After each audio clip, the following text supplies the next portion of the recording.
Hi everyone, this is Alex Sangha and welcome to my YouTube channel. And in my YouTube channel, I talk about mental wellness, I talk about identity, I talk about spirituality.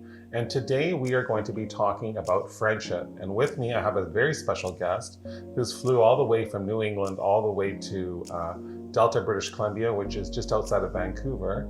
Her name is Melinda Jette, my good friend of over 25 years. I met her first time at the University of British Columbia when we were both students there in the queer campus group. So everyone, welcome Melinda. Thank you. I'm glad to be here today. Yeah, so let's go back when we were first at UBC and how did we connect? How did we gel? And how did the beginning of our friendship journey, what was it like then for us there? And could you ever imagine we'd be sitting here today, 25 years later? Now that I could not imagine. I don't think I could think 25 years in the future, but I think it was the late 90s, and we were having the kind of the book bans. There wasn't a lot of advancement in terms of LGBTQ rights, and so we kind of all coalesced together, and we felt, I think, that we had to do something for our community, but we also had an outward looking kind of idea where we had to look outside and maybe try to help people beyond our own little groups in the university. So I think that's how we connected. We were thinking, oh, we got to find each other, but then maybe we need to do things for others too. Yeah, and the funny thing is, Melinda, I remember one time when we were at university, we celebrated our birthday together. We celebrated our birthdays both fall in April. Right. And we're around the same age, and we had, I kind of felt sometimes, even within the queer group on campus, that I kind of felt like everyone knew me, everyone was kind to me, but I felt still I was kind of not fitting in. An outsider. I kind of felt like an outsider within the queer community there, even within the group. And even though I was co-chair and I was elected 1 year after you were elected co-chair, it was still kind of difficult for me to fit in. I remember one person who was Filipino himself called me a curry queen. I thought, well, this is not something I want to be identified with. And why is this person who's also a visible minority trying to give me this label? Oh. There's so much of this kind of label and sort of marginalization within our community. Did you find that as a white woman, or how do you identify? Well, I guess what I would say is when I came out as bi and queer. And I think from the get-go, we recognized that there were differences within the community, people who had advantages over others and people who had more voice than others, and people who also had issues within their own community that they were dealing with. So, and then there was the issue of economics, who had more money and who didn't. So I think some of us were aware of that, but certainly we've come a long way in the last 25 years to be more sensitive and more believing in allyship than we were back in the 90s. Yeah, I think that was just the beginning. So let's hear from a third-party objective opinion. What is it like for people in my audience? They know that, I was raised by a single mother. Many of you met Grandma J in previous episodes. You know that I lived with mental health challenges. I lived with bipolar. I was raised, it was, I was in a working class household. A lot of struggles for me, but you've been there for the last 25 years. So what has it been like to be my friend for 25 years? And don't sugarcoat it. What do you think? Well, I think one thing is that it's a learning curve, right? If you have a friend who has significant challenges, you have to make a decision. Are you going to be there for them or not? Okay, so once you make that decision, then you have to understand you have to be a supportive person. I think most of the time what you have to do is you have to listen and let someone, like yourself, talk, and then give advice if asked. Don't just jump in and tell people what to do, but say, okay, you want my advice, then I can give you my advice, and then it's up to that person to take it or not. But I think it's a decision. It's like, okay, like today, I'm going to be somebody who's going to be focused on my health, and I'm not going to make bad decisions. Well, I'm going to make decisions about my friendships and about my relationships and what's important to me. And so I guess you could say I made a commitment. You know, I always say, Melinda, life is not about fame, money, status, or your position in life. Really, life is about nurturing friendships and relationships, making a difference in this world, helping people, trying to do your part to give back. Would you agree with that? Or Yes, I agree with that, because that's what makes life meaningful.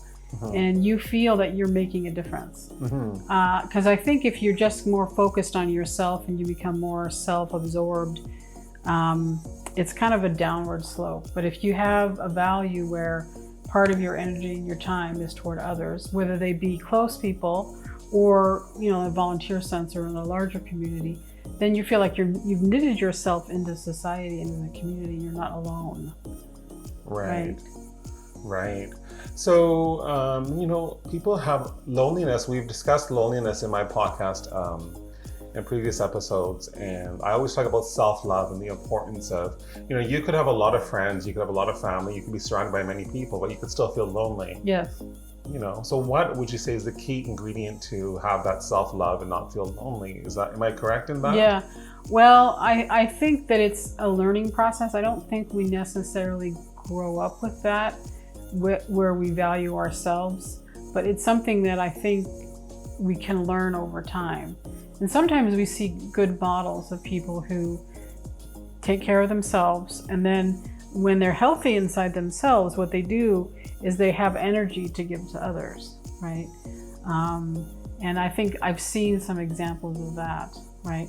And then some people who kind of rise to the challenge over time as they age, and they're challenged, they make greater strides. And I would say, hopefully I'm like that I've learned to be more outgoing, more supportive, to be a better listener. I think being a good listener is really one of the hardest things, because I was, when you're young, you just want to jump in and talk over people and tell your opinion rather than just listening and saying, okay, I'm hearing what you're saying. Well, I always say in my podcast, and I end every podcast by saying, if you just mentor one person in your life, then the entire world can be empowered. Well, all you have to do, one person, just mentor one person. And I think, for you to be in my life, you were that person who supported me, listened to me. And, I'm not sort of speaking highly of myself, but, it really did help me progress in life. Because there was a time for me when I was on welfare, I was much more overweight. I couldn't find a job. I was sick. I was sedated on medications. I was unable to support myself financially. And if you look at the transformation I have made with the support of my friends, including you, now I'm working independently. I have a house, I have a car, I have friends, I have a charity, I've written books, I've made movies. So really, I think the message is, if you believe in someone, people just need someone who believes in them. Right. People just need someone that has, you provide them with that positive reinforcement, that positive thinking, sort of that positive energy. And if people believe that someone believes in them, that kind of ignites a spark within them. Right. And I think I'm an educator, and sometimes I see that in students, is that they don't necessarily feel seen, and they don't necessarily feel that they're connected. And so that's what you want to do, is you want to say, you're seen, and we want to teach people how to connect with each other, and that's what makes the difference. And in my case as an educator, it's connecting and helping them learn and grow intellectually, professionally, with their social skills. Right. So part of it probably is that I grew as an educator, and that helped me be a better listener. Because I think when you have communication skills, you want to have a communication style which is sensitive, direct, and supportive. And what I mean by direct is you don't want to be passive aggressive. You want to be somebody who says, okay, this is important. If you, let's say, don't do your work, you're going to fail the class.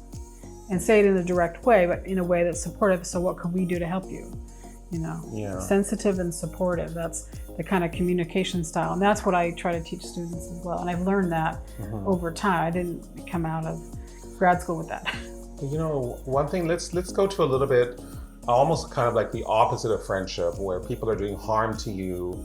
They are toxic for you. You have to set boundaries. Yeah. I find there's been very few people in my life that I've had to cut off, because I want people to like me. I want to be supportive. I got into social work because I believe in the capacity of people to do good and to be good people.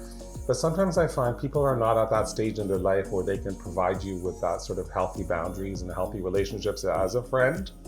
And so how do you navigate those situations where someone, you want to help them, but they're not good for you, and they can be toxic and they can be even damaging? Right. And so I think that's the thing is we have to have the experience of how we communicate with different types of people, and the people who themselves are perhaps unhealthy. They have social behaviors which may be self-harming but are harming to others. And you have to be direct and say, so what an analogy would be in the classroom. So we have classroom dynamics. We have to be able to say, you're not going to use vulgarity in this classroom. You're not going to insult other students. You're not going to insult me. And that's how it's going to be. And then if it reaches a point where it's, it's not going away, you're going to be withdrawn, or you're going to withdraw yourself. And so you have to say, okay, you're going to remove yourself from this situation. And that's for the welfare of the larger group. I think we have to be able to recognize that and to step in and take a stand and say, this is not good, So that's how I think a lot as an educator, I make analogies in that way, and you have to develop a teacher voice. And in the queer community, it's very sad because a lot of times, gay, queer children and gay and lesbian children, they want to be loved, especially by people that are close to them, and sometimes they get rejected and they get disowned, and yes, it's actually more harmful to have these relationships in many ways than it is to be nurturing. And this is a very sad experience that a lot of queer people go through. Would you agree? Yes, and that's why we have this, if you study LGBTQ history, we have this history of creating new families and new communities when we're rejected by our communities or our families of origin, right? And we try to find places and people that will where we will have belonging. And I think that's really important. People need to have belonging where they can be who they are and be accepted, and they can be supported. So as we get close to ending this YouTube video, I just want you to sort of let our audience know, like, if you could look back 25 years ago and give your younger self some advice, what advice would that be?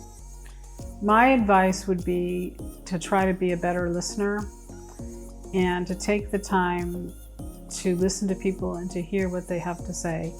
And then on the other flip side is to develop my own voice, develop your own voice where you can speak about yourself, about your own experience and your own emotions and your own truth. So finding the balance between listening and having your own voice. Oh, that's wonderful, Melinda. Thank you so much. So everyone, that was Melinda M. Jette, Dr. Melinda M. Jette. She has a PhD in history from the University of British Columbia. She is a professor at a university in New England. So like I always say, thank you for listening. And if you just mentor one person in your life, then the entire world will be empowered. Just all it takes is one person. Thank you very much and see you next time. Bye-bye. Bye.